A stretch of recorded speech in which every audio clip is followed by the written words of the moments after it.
বাদাম, এদিকে আসো। আপনাদের আজকে একটা দারুণ একটা জিনিস দেখাবো। জি, বলেন। বসো, মানে বসো। তোমার নাম কি? রুমান আহমদ। রোমান। রুমান আহমদ। এখানে কতটুকু বাদাম আছে? বাদাম 5 কেজি। 5 কেজি। কয় টাকার? 500 টাকা। 500 টাকার মাল আছে।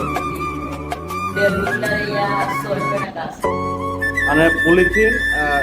এদের প্রিয় দর্শক, সিলেটি ভাষা বুঝতে অনেকেরই কষ্ট হয়। ও বলতে চাইছে ব্যাগ সহ, এই যে প্লাস্টিকের পলি সহ 600 টাকা, 10 টাকা পিস। এটা 600 টাকা আছে, তোমার 400 টাকা লাভ হয় তৈরি, সব বিক্রি হয়ে যায়। কেউ তোমার বাড়িতে কয়জন আছে? বাড়িতে 6 জন। 6 জন। কে কে? আম্মা আছে, বোন আছে, নানি আছে, দাদা আছে। দাদি, দাদা, মা, বোন সবাই আছে। হ্যাঁ। তোমার বাবা কি করে? বাবা কাজ করে। ঠিক আছে, এদিকে দেখো। মেয়েও। মিলে কাজ করে। জি, তুমি এই প্রতিদিন কি সব বিক্রি হয়ে যায়? জি, সব হয়ে যায়। এই যে লাভের 400 টাকা, এটা তুমি কি করো? আম্মার আছে। আব্বার কাছে দাও না? আব্বার কাছে দেই বাদাম, আম্মারাই নিলাম। তোমার একটা ছোট ভাই আছে, সেও তো সেম জি, বিক্রি করে, ওর সব বিক্রি হয়ে যায়। জি, আমার শুধু ওইও বেশি সব বিক্রি হয়ে যায়। এইগুলা তাহলে 2 ভাগ 4, 800 টাকা দাও তোমার আম্মার হাতে। জি, মোটামুটি তো তোমরা যদি এইটা না করো, সংসার ভালো চলে না নাকি? জি না।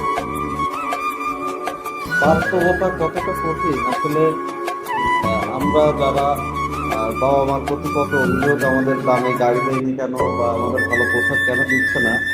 আহ, এই ছেলেটার বয়স কতই বা হবে? তোমার বয়স কত তুমি জানো? জি, তোমার বয়স কত? বয়স 14 বছর। 14 বছর বয়স।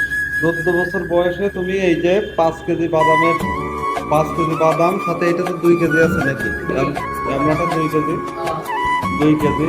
এই ওজনটা মাথায় নিয়ে তুমি ঘুরে ঘুরে সারাদিন তো লেগে যায় না বাদামটা সেল জি, করতে?